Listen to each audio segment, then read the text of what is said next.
गुरुवर प्रणाम। मैं संजय कुमार। आज इंटरव्यू का 9वां दिन है। आज जो गुरु गए तो सबसे पहले उनसे हॉबी से शुरुआत हुई। हॉबी में उन्होंने लिखा था स्पोर्ट्स। तो छूटते बोर्ड ने पूछा कि ये बताइए कि इस साल T20 में सबसे सर्वाधिक स्कोर करने वाला प्लेयर कौन रहा। तो बोले कि सर मुझे बहुत अभी याद नहीं आ रहा है, क्योंकि मेरी रुचि ज़्यादा बैडमिंटन में है। फिर उन्होंने पूछा कि आपको कौन लगता है कि T20 में सबसे अच्छा किसने किया। तो उन्होंने कहा कि सर सूर्य कुमार यादव ने। तो बोर्ड ने कहा यही तो मैं पूछना चाह रहा था, यही तो वो व्यक्ति है। तो इनका कहना था कि बोर्ड बहुत कोऑपरेटिव भी रहा। उसके बाद फिर और बहुत डेप्थ तक क्वेश्चन को ले जाते थे। उसके बाद हॉलिस्टिक अप्रोच क्या है, तो इन्होंने सब कुछ बताया कि जो कुछ भी नई शिक्षा नीति में चर्चा की गई है। फिर भी बोले कि नहीं, ये 360 डिग्री का इवोल्यूशन से लेकर और तमाम बातें बताई गई। लेकिन बोर्ड बार बार नहीं, ये नहीं, ये नहीं। अंत में इन्होंने कहा कि आफ्टर ऑल एक नैतिक मानव का निर्माण करना जिससे राष्ट्र का निर्माण हो सके। फिर बोर्ड ने कहा यही मैं जानना चाह रहा था। उसके बाद आप अपनी क्वालिटी बताइए, और जिसमें तो इन्होंने अपने 4 गुण बताए, 2 अवगुण बताए। अवगुण में ओवर सेंसिटिविटी इन्होंने कहा। तो बोला ये तो अच्छी बात है। तो बोला नहीं सर, मैं कई बार बहुत भावुक हो जाता हूँ बच्चों को लेकर। कहा अच्छा ये बताइए कि कोई बच्चा रोड पे भीख मांगता मिल जाए तो आप क्या करेंगे। तो बोले मैं ज़रूर रुक के उससे पूछूंगा, उसे कोशिश करूंगा कि बगल के स्कूल में एडमिशन करा दें। तो क्या आप एडमिशन करा सकते हैं।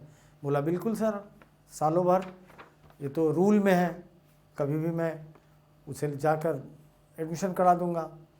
बोले कि फिर भी उसके पेरेंट्स नहीं चाहेंगे तो कैसे करा दीजिएगा। तो मैं उनको समझाऊंगा, और आप जान रहे हैं कि भीख क्यों मंगा रहे हैं। तो चूंकि आमदनी का जरिया नहीं होगा इसलिए बच्चों से भीख मंगा रहे हैं, तो तब क्या कीजिएगा, स्कूल जाएंगे नहीं। इन्होंने कहा समय निकाल के मैं जाऊंगा, उसे कुछ देर पढ़ाऊंगा, पढ़ाई के महत्व को बताऊंगा। तो क्या आप ऐसा कर सकते हैं। बोले बिल्कुल कर सकता हूँ, और इन कामों में मेरी खूब रुचि है। तब फिर बोर्ड ने कहा थैंक यू।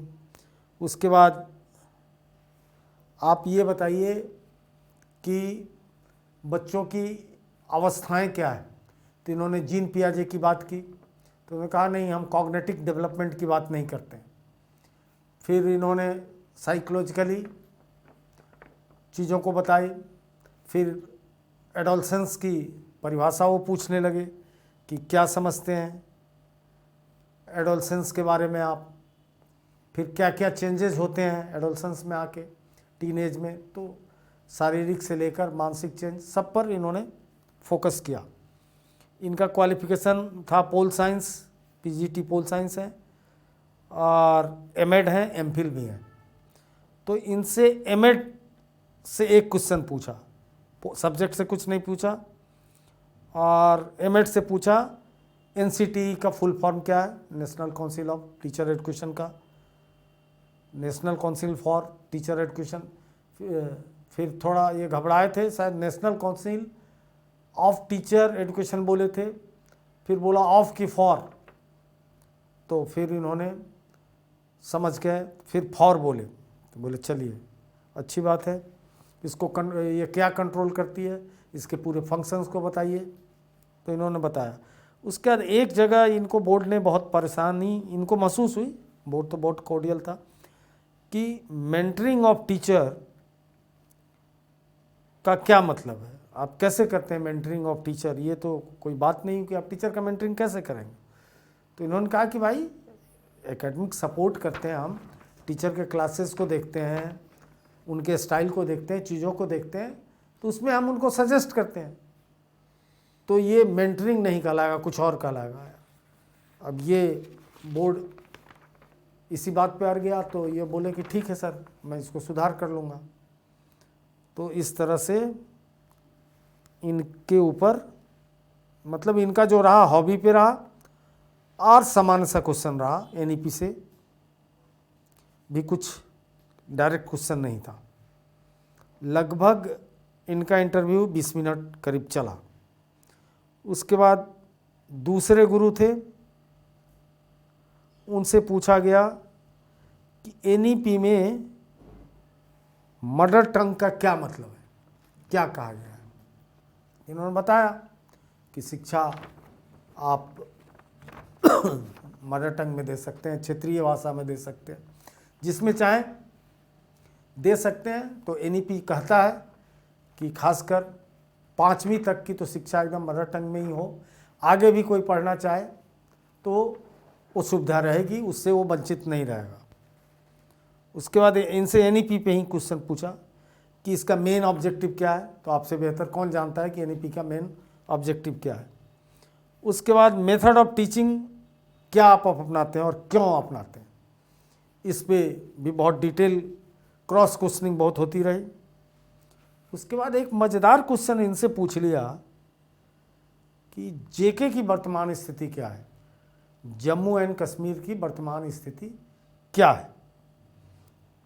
और वो 2019 और अब में क्या अंतर है। तो इन्होंने बताया कि 2 केंद्र शासित, जो सब लोग आप जानते हैं, प्रदेश का निर्माण हुआ और उसके बाद अभी इन्होंने कहा कि चुनाव की तैयारी चल रही है, बहुत जल्दी वहाँ पे चुनाव होंगे। उसके बाद फिर इस पे भी क्वेश्चन हुआ कि आतंकवाद की क्या स्थिति है। तो वही है कि जो कम हुआ है। तो इस ढंग से इन्होंने भी 20 मिनट तक जवाब दिया। अब एक चीज़ जो बहुत इम्पॉर्टेंट मैं समझता हूँ कि चीज़ें लौट के आ रही हैं न्यू एजुकेशन पॉलिसी की ओर। तो ये याद रखिए कि अर्ली चाइल्ड केयर एजुकेशन ये बहुत इम्पॉर्टेंट है। बार बार कहता हूँ कि अर्ली चाइल्ड केयर एजुकेशन पे कल वाले खासकर बहुत ध्यान दें कि आखिर इस शिक्षा की ज़रूरत क्यों है। सबसे बड़ी बात है कि अर्ली चाइल्ड केयर को क्यों मेन स्ट्रीम में जोड़ा गया, इसकी ज़रूरत क्या है। क्योंकि पीछे भी देख रहे हैं कि घुमा फिरा के हर तीसरे लोगों से अर्ली चाइल्ड केयर एजुकेशन पे पूछ रहा है। तो मैं बता दूं कि चूँकि अर्ली चाइल्ड केयर एजुकेशन का मतलब होता है हमारे एनईपी 3 साल से लेकर मतलब 5 साल का जो प्रोग्राम रखा है फाउंडेशन लेवल का, उसमें 3 साल से 6 साल तक अलग अलग स्टेजेस से गुजार कर फिर क्लास 1-2 में ले जाता है। तो 3 से पूरे 6 साल पूरे 8 साल की उम्र तक का प्रोसेस हमारे यहाँ फाउंडेशन में मतलब अर्ली चाइल्ड केयर एजुकेशन का पार्ट बना है, वही अटैच उसमें हो गया। तो कल होके अब अर्ली चाइल्ड केयर नहीं बोला जाएगा, फाउंडेशनल स्टेज की ही बात हो जाएगी। तो उस स्टेज में ही सबसे बड़ा है कि साइकोलॉजिकल डेवलपमेंट होता है, जो बार बार आप देखें कि 85% साइकोलॉजिकल डेवलपमेंट उसी फेज़ में हो जाता है, यानी 5 साल की उम्र तक।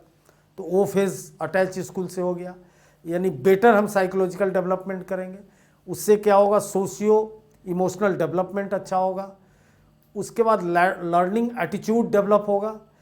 और चूँकि उसमें विभिन्न मंत्रालयों का भी स्टेक बना रहेगा, यानी चाइल्ड केयर एंड मिनिस्ट्री भी उसमें रहेगी, हेल्थ मिनिस्ट्री भी रहेगी, उसमें ट्राइबल अफेयर्स मिनिस्ट्री भी रहेगी, नोडल एजुकेशन मिनिस्ट्री रहेगी, सपोर्टेड ये सारे रहेगी।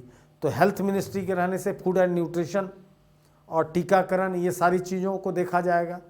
फूड एंड न्यूट्रिशन के लिए है कि चलिए उनको भी अब मिड डे मील में ले आया जाएगा, पहले भी व्यवस्था कर दी गई थी, लेकिन अब मेन स्ट्रीम स्कूल में है तो उस ढंग से पोषक भोजन मिलेगा, स्वास्थ्य की समय समय पर जांच होगी और इस तरह से उनका इमोशनल और साइकोलॉजिकल दोनों डेवलपमेंट होगा। तो इस चीज़ को अच्छी तरह पॉइंट वाइज देख लें, पॉइंट वाइज याद कर लें। और एक आप लोगों से आग्रह है कि थोड़ा इंटरव्यू से आते हैं तो थोड़ा जल्दी क्वेश्चंस को भेज दीजिए। अगर फ़ोन पे बात करना मनीष जी चाहते हैं तो कर लीजिए, तो बहुत दिक्कत हो जाती है। अब एक गुरु का तो खैर आज मजबूरी थी कि सबसे लास्ट नंबर ही था, तो क्वेश्चन तो उन्होंने भेज दिया, लेकिन उनसे बात नहीं, बात होती तो थोड़ी और निकलती तो और समझाता। तो इस तरह से आज 9वां दिन पूरा हुआ। अब देखते हैं कल क्या होता है। जय हिंद।